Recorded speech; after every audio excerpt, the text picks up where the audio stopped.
Hello everyone, कैसे हैं आप सभी। आई होप आप सब अच्छे होंगे। पढ़ाई भी आपकी अच्छी चलनी चाहिए अब। ठीक है।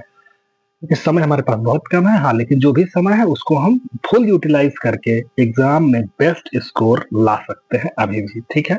तो हम वापस से आते हैं अपने कोऑर्डिनेट ज्योमेट्री के थर्ड लेक्चर पे।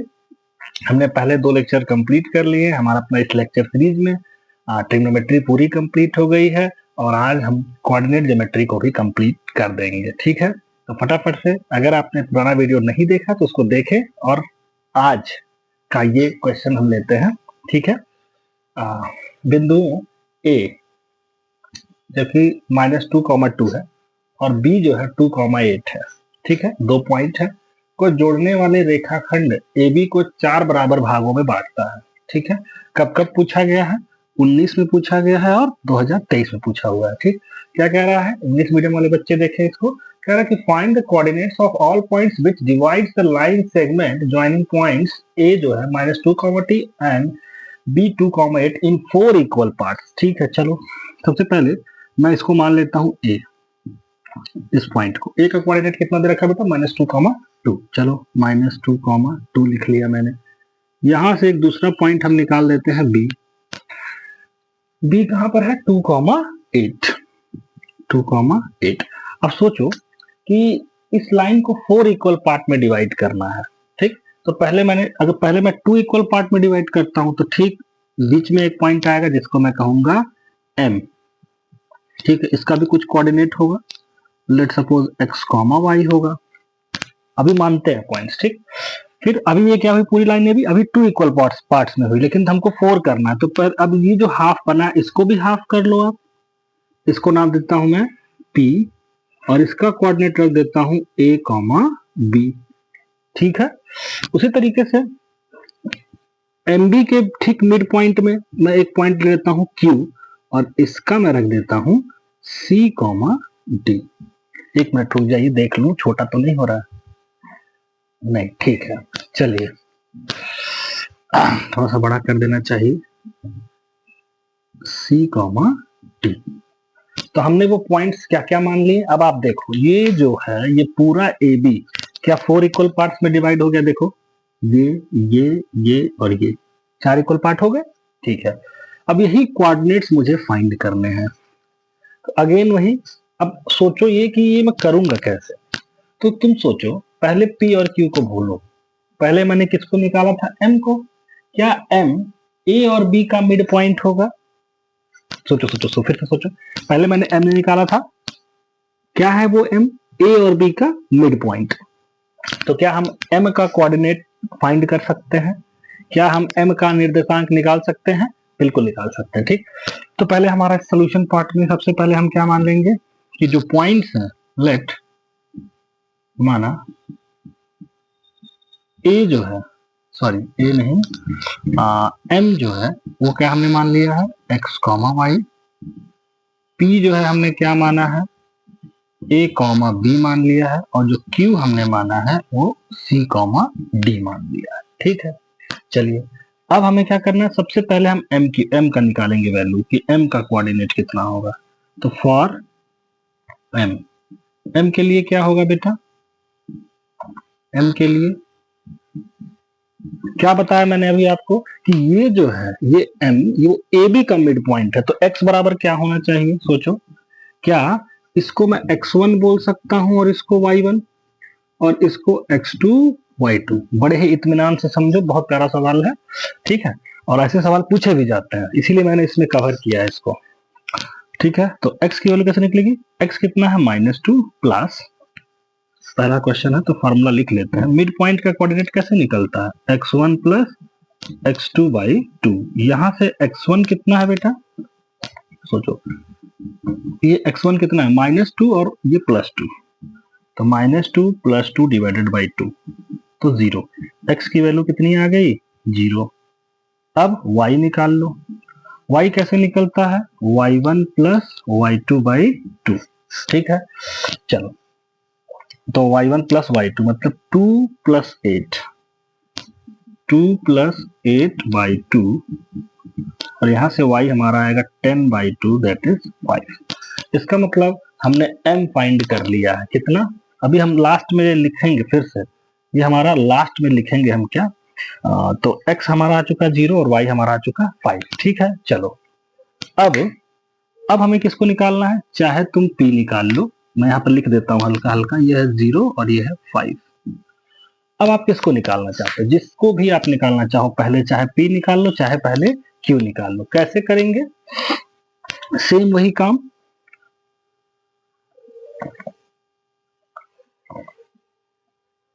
सेम वही काम करेंगे बाबू। अब तो इसका कोऑर्डिनेट आपको पता चल चुका है, क्या p जो है a और m का मिड पॉइंट होगा, क्या p a और m का मिड पॉइंट होगा, यस बिल्कुल। क्या हम यहाँ अगेन मिड पॉइंट फॉर्मूला लगा सकते हैं, तो देखो फॉर p के लिए हम देख रहे हैं, p के लिए क्या करेंगे, p का वैल्यू a कैसे निकलेगा, अब ये x1 y1 इसको तुम x2 y2 मान लो, काम खत्म। हम चेंज कर सकते हैं, कोई दिक्कत नहीं है। तो x1 प्लस x2 मतलब -2 प्लस 0/2 कितना आएगा a का वैल्यू, तो वो हो गया -2/2, इसका मतलब -1, a की वैल्यू आ गई। उसी तरीके से नाउ b का वैल्यू कैसे निकालोगे आप, ये b y1 प्लस y2, तो कितना है y1 2 प्लस 7/2, तो यहां से जो b आएगा वो आ गया 7/7/2 आ गया। ठीक है, चलिए तो हमने यहाँ से p का भी देखो a भी निकल चुका है और b भी निकल चुका है, तो a कितना आया -1,7/2, -1,7/2। मैं थोड़ा सा इसको साफ लिख देता हूँ, ये जो p निकल के आया है वो -1,7/2 आया है। ठीक है, उसी तरीके से अब आप q भी निकाल सकते हो, q के लिए फॉर q के लिए क्या करेंगे, q के लिए अब CD जो है, क्या ये m और b के बीच में पड़ेगा, मतलब जो q है वो m और b के बीच में पड़ेगा, फिर से मिड पॉइंट ही फॉर्मूला लगेगा, तो c बराबर कितना मिलेगा 0 + 2, दोनों का x1 x2 ले लो। अब इसका काम खत्म, x1 x2 से /2 कितना आया 1। उसी तरीके से d कितना निकलेगा 5 + 8/2, 5 + 8/2 जो कि 13/2 है। ठीक है, तो आपने सब कुछ निकाल लिया, x भी निकाल लिया, y निकाल लिया, ab भी निकाल लिया, cd भी निकाल लिया। अब हम फाइनल आंसर जो लिखेंगे उसमें हम लिखेंगे जो m का कोऑर्डिनेट है बाबू वो कितना है 0,5। ये सब आपको समझने के लिए बनाए थे, अब आप ये चाहें तो हटा लें। फिर p का कोऑर्डिनेट कितना निकलेगा -1,7/2, -1,7/2। q का कोऑर्डिनेट कितना निकलेगा, c कितना है 1,13/2। तो ये हमारा फाइनल आंसर है। ठीक है, फटाफट से नोट कीजिए, अगला क्वेश्चन लेंगे। ठीक है, बहुत ही प्यारा सवाल है, अच्छे से करिए, समझिए। चलिए नोट कीजिए।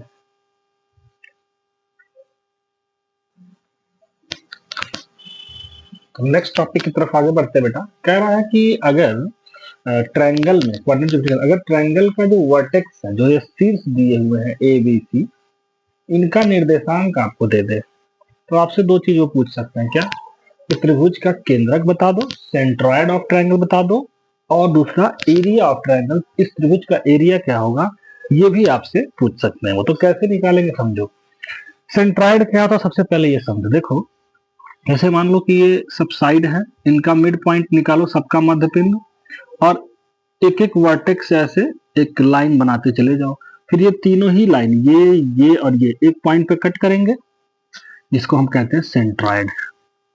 ये जो आपका पॉइंट है, ये this point is called centroid, Hindi में केंद्रक। ठीक है, मान लेते हैं इसका कोऑर्डिनेट कुछ x, y है।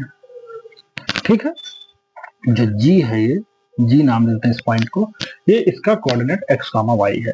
तो सोचो मिड पॉइंट में क्या करते थे, फॉर्मूला याद करने का तरीका देखो। मिड पॉइंट में क्या करते थे x1 + x2/2, लेकिन यहाँ पर 3 पॉइंट्स, 3 वर्टेक्स हैं, तो उनके लिए मुझे g अगर चाहिए तो जो g की वैल्यू होगी वो x, y के फॉर्म में आएगी।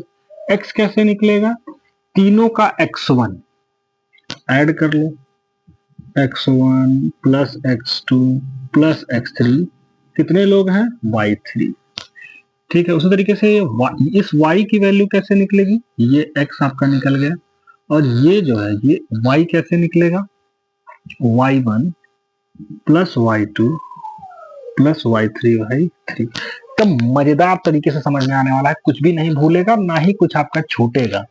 बस आप काम करिए, मेहनत करिए और रिवीजन करते जाएंगे। ठीक है, लिखने के पीछे परेशान नहीं होंगे, वीडियो पॉज करेंगे लिख लेंगे, वीडियो पॉज करेंगे लिख लेंगे।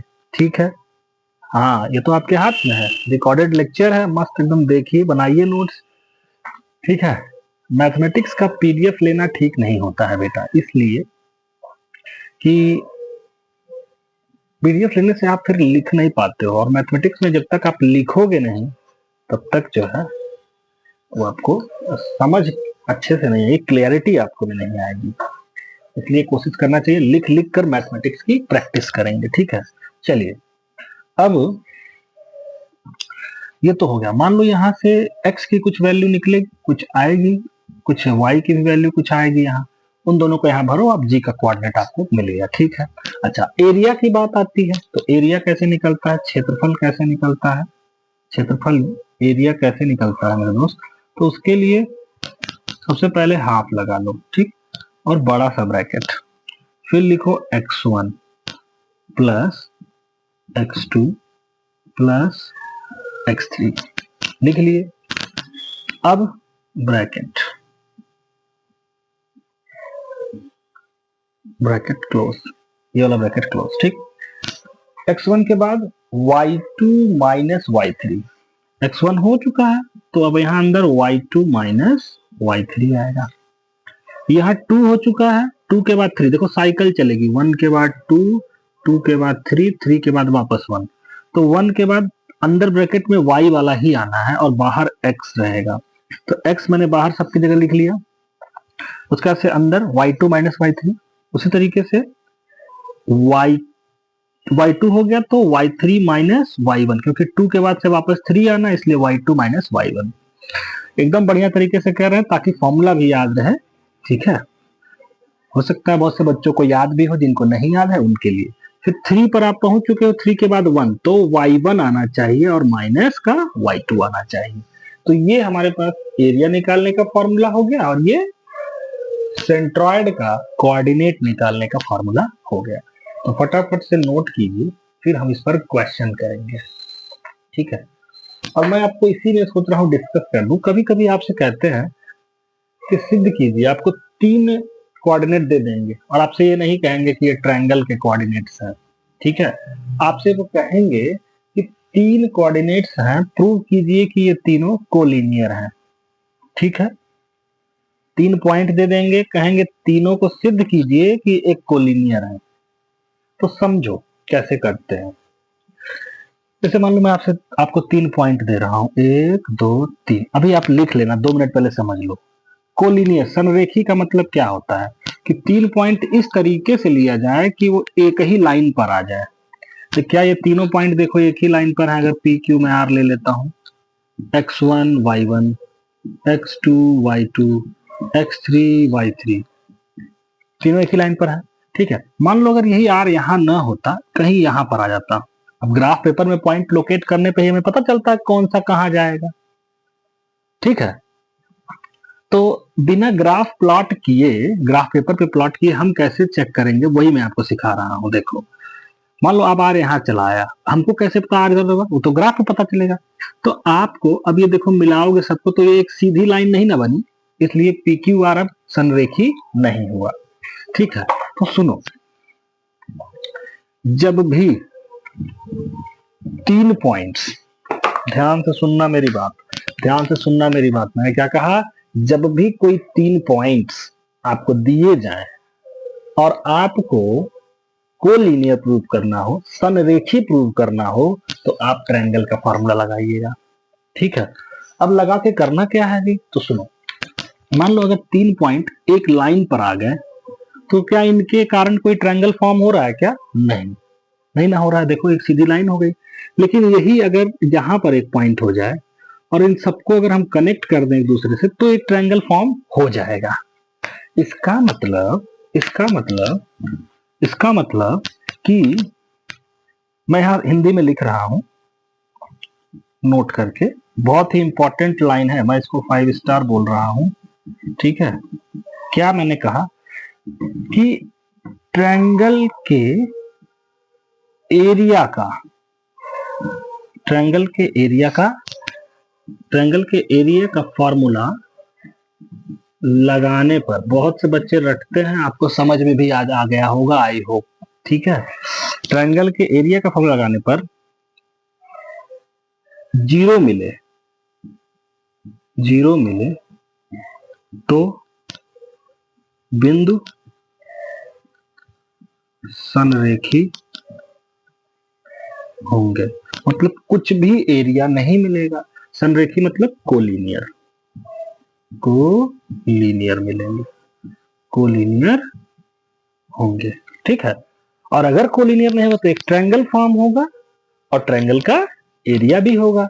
तो अगर आपको ट्रायंगल का एरिया का फॉर्मूला लगाइएगा 3 पॉइंट्स का, अभी क्वेश्चन भी करेंगे और अच्छे से क्लियर हो जाएगा।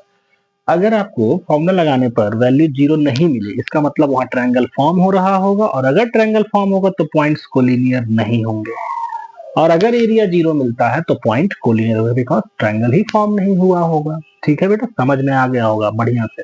तो फटाफट से क्वेश्चन की शुरुआत करते हैं, चलिए नोट कर लीजिए।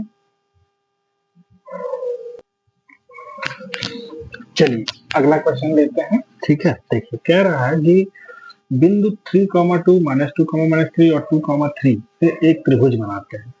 ये सब एक मिल करके, ये तीनों पॉइंट्स एक त्रिभुज के शीर्ष दे रखे हैं, वर्टेक्स दे रखे हैं। कह रहा है तो उनका क्षेत्रफल बताओ और ये बताओ किस प्रकार का त्रिभुज है। ठीक है, त्रिभुज का प्रकार पूछने का उनका सेंस यही है कि वो जानना चाहते हैं इक्विलेटरल है कि राइट एंगल ट्रायंगल है कि आइसोसेलेस ट्रायंगल है, मतलब समबाहु त्रिभुज है, विषमबाहु है कि समद्विबाहुज है, ये वो जानना चाहते हैं आपसे। मतलब जो ट्रायंगल का classification on the basis of side होता है वो आपसे जानना चाहते हैं वो। ठीक है, तो चलिए फटाफट से स्टार्ट करते हैं।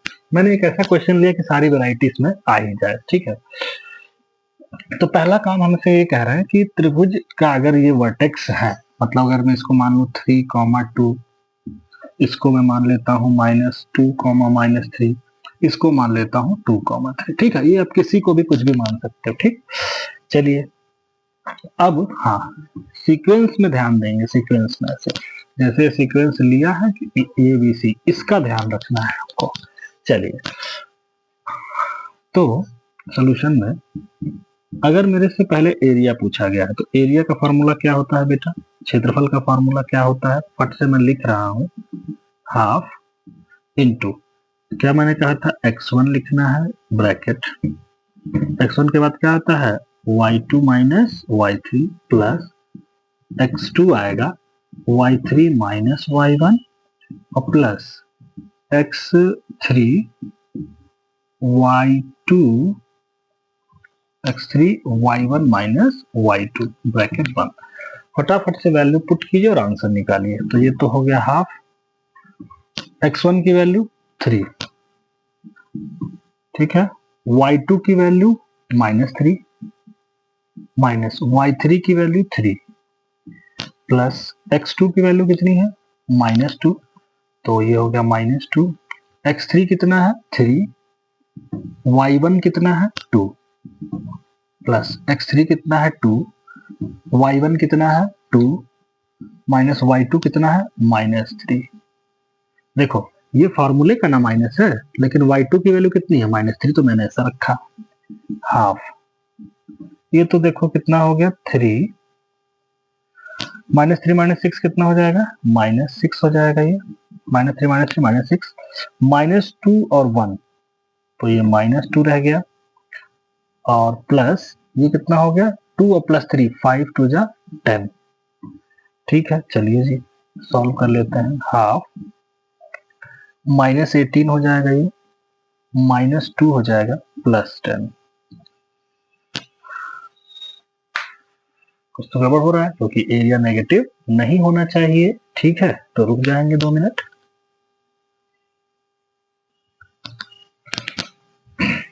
चलिए देखा जाए तो बेटा ये सब हमने लिया तो ये वैल्यू कितनी आ जाएगी हमारी -18 और -2 -20 -20 और +10 कितना होगा -10 और आगे 1/2 है तो काटेंगे आप तो -5 आएगा। ठीक, लेकिन एक बात ध्यान रखिएगा कोऑर्डिनेट ज्योमेट्री के अंदर क्योंकि हमको एक ऑर्डर में लेना होता है चीजों को, पॉइंट्स को, इसलिए अगर कभी भी एरिया नेगेटिव आए, क्योंकि एरिया कभी भी नेगेटिव हो नहीं सकता, किसी भी लाइन की लेंथ नेगेटिव हो नहीं सकती, तो हमें अगर मान लीजिए कोऑर्डिनेट ज्योमेट्री में इस तरीके से करने पे नेगेटिव मिल रहा है तो हम क्या करेंगे, इसका एब्सोल्यूट वैल्यू लेंगे, मतलब जो हम एरिया अपना रिपोर्ट करेंगे फाइनल आंसर वो हम लिखेंगे 5 स्क्वायर यूनिट।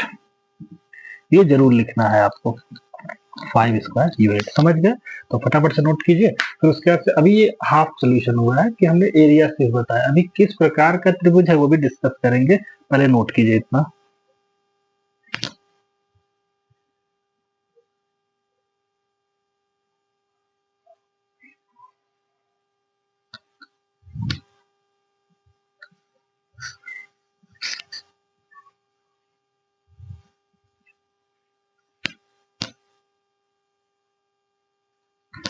चलिए इसी में अभी मैं नेचर निकालने जा रहा हूँ, किस टाइप का है। जब भी आपसे क्वेश्चन में बेटा पूछा जाए कि किस टाइप का है तो आपको सब हमेशा साइड के बेस पे बताना है, उनके भुजाओं के आधार पे उनको बताना है। तो फटाफट मैं इनकी साइड को कैलकुलेट कर लेता हूँ।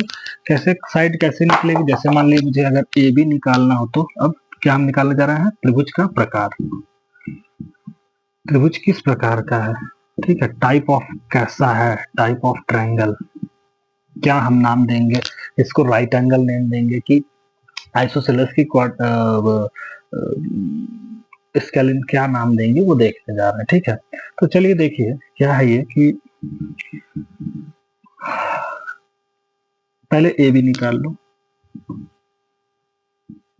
ए बी कैसे निकलेगा, अंडर रूट डिस्टेंस फॉर्मूला, ये ए बी हम निकाल रहे हैं तो क्या होगा 3 माइनस -2 का whole square plus 2 minus 3 2 minus -3 का होल स्क्वायर, तो कितना आया ये तो हो जाएगा 5 का स्क्वायर 25 और ये भी 25, मतलब रूट में आ गया 50। ठीक है, चलिए अब वैल्यू मत निकालिए, अब निकाल लीजिए बीसी। बीसी अब इसको x1 इसको निकाल लो तो 2 minus 2 x2 minus x1, x2 इसको मान लेते हैं x1 इसको, तो 2 माइनस -2 का होल स्क्वायर प्लस 3 -3 का होल स्क्वायर। ठीक है, तो ये हो जाएगा आपका 4 का स्क्वायर 16 और ये हो जाएगा 6 का स्क्वायर 36, तो कितना हुआ ये 52 आया रूट का। अब क्या निकाल लीजिए, AC निकाल लीजिए, आपने ये लेंथ निकाल ली, आपने ये लेंथ निकाल ली, आपने ये भी निकाल ली। AC कैसे निकलेगा, AC फिर से डिस्टेंस फार्मूला, इसको निकालना है तो 2 -3 का होल स्क्वायर प्लस 3 -2 का होल स्क्वायर, तो कितना मिला मुझे रूट में 1 और प्लस 1, देखो ये भी 1 हो जाएगा, 1 का स्क्वायर 1 और ये भी 1 ही का 1 का स्क्वायर 1, तो ये हो गया रूट के अंदर 2। ठीक है, तो अगर अब मैं देखूं आपसे कि राइट एंगल मुझे कैसे पता लगेगा, देखो मैं ये देख पा रहा हूं कि इन दो साइड का स्क्वायर, देखो राइट एंगल ट्रायंगल में क्या होता है, ये क्या है ए बी का है, क्या मैं ए बी का स्क्वायर करूं और AC का स्क्वायर करूं और उनको ऐड करूं तो क्या मुझे BC मिल जाएगा, क्या मुझे BC का स्क्वायर मिल जाएगा। देखो ध्यान से, अब ऐसा कहां दिखता है मुझे, राइट एंगल ट्रायंगल के अंदर दिखता है। अगर मैं इसको कह दूं ABC, ठीक है ABC, तो अगर AB कितना आया है मेरा √50, ये है √50 और AC कितना लाए हो आप √2, ठीक, और ये कितना मिला है आपका √52। क्या देखो ये कंडीशन होल्ड हो रही है कि नहीं इसमें, तो अगर ऐसा है तो हम बोल देंगे कि points forms a right angle triangle मतलब समकोण त्रिभुज बनता, समकोण त्रिभुज बन रहा है, समकोण त्रिभुज होगा। चलिए फटाफट से नोट कीजिए, ठीक है।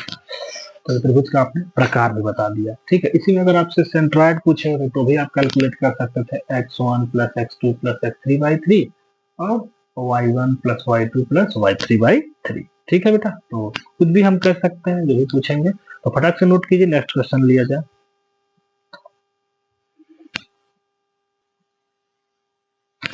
तो अगला क्वेश्चन लेते हैं, ठीक है। देखो कह रहा है कि prove that points 5, -2, 6, -4, 7, -2 are the vertices of isosceles triangle. अब आइसोसेलेस ट्रायंगल है, हिंदी में देखो सिद्ध करो कि बिंदु 5, -2, 6, 4, 7, -2 एक समद्विबाहु त्रिभुज के शीर्ष है, ठीक है। तो पहले समद्विबाहु मतलब आइसोसेलेस मतलब दो साइड इक्वल खींच लो, उसके बाद इनको मिला देते हैं, ठीक। अब सीक्वेंस में नाम रखेंगे ए बी सी। तो ए पे कितना रखना है मुझे, 5, -2। बी पे कितना रखना है, 6, 4 और 7 पे, सी पे 7, -2।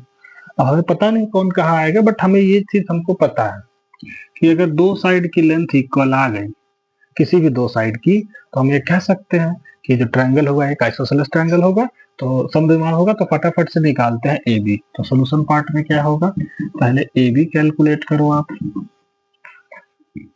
Under root x2 minus x1। अगर इसको मैं x1 मान, इसको x2 माइनस x1 कहता हूं, तो 6 -5 का whole square plus y2 minus y1, तो 4 माइनस -2 का होल स्क्वायर। अब मैं फार्मूला नहीं लिख रहा हूँ, 6 -1 का होल स्क्वायर तो 1 हो जाएगा, और 4 + 6 का 6 स्क्वायर, तो ये रूट में आपका आ गया 37 unit.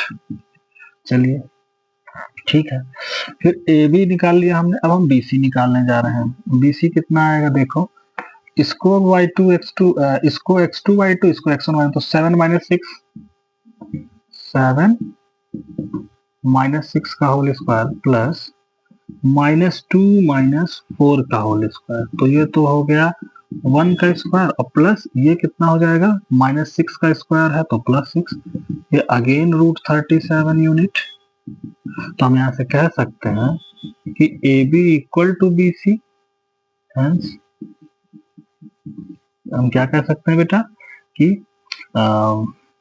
Points hence proved, points are vertices of isosceles triangle। मतलब त्रिभुज, सॉरी बिंदु, बिंदुएं, कौन कौन सी बिंदुएं, दिए गए बिंदु एक सम द्विबाहु त्रिभुज की भुजा को समबाहु त्रिभुज के शीर्ष होंगे। लो हमने प्रूव कर दिया, ठीक है। तो फटाफट से नोट कीजिए, अगला क्वेश्चन लिया जाए।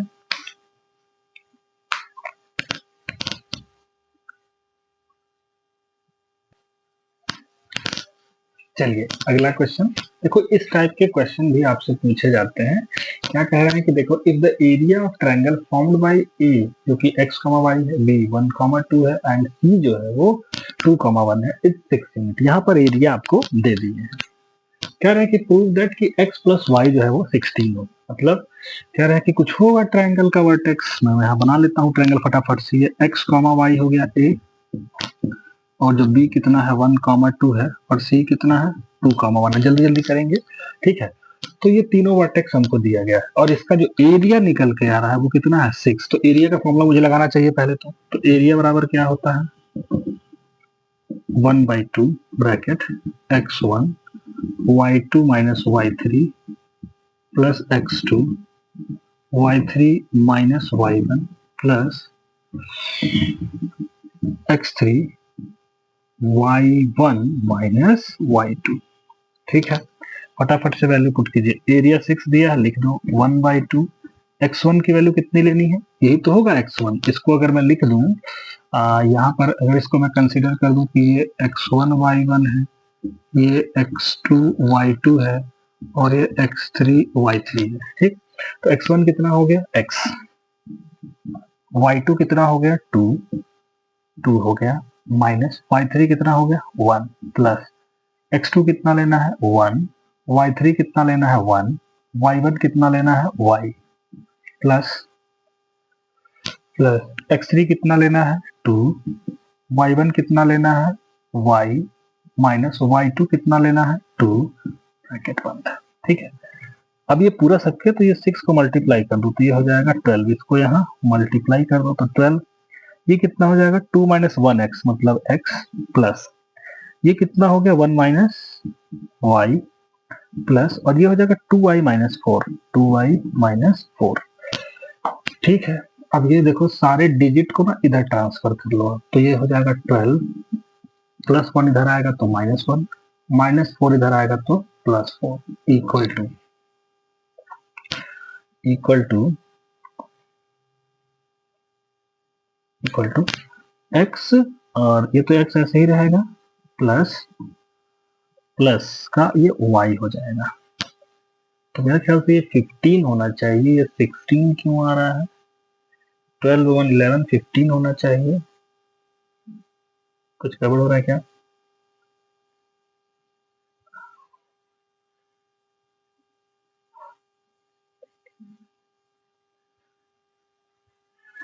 एक मिनट मैं चेक कर लेता हूँ जी। ये सॉरी, ये 15 ही है, ये 15 ही है, इसको करेक्ट कर लीजिए, ठीक है।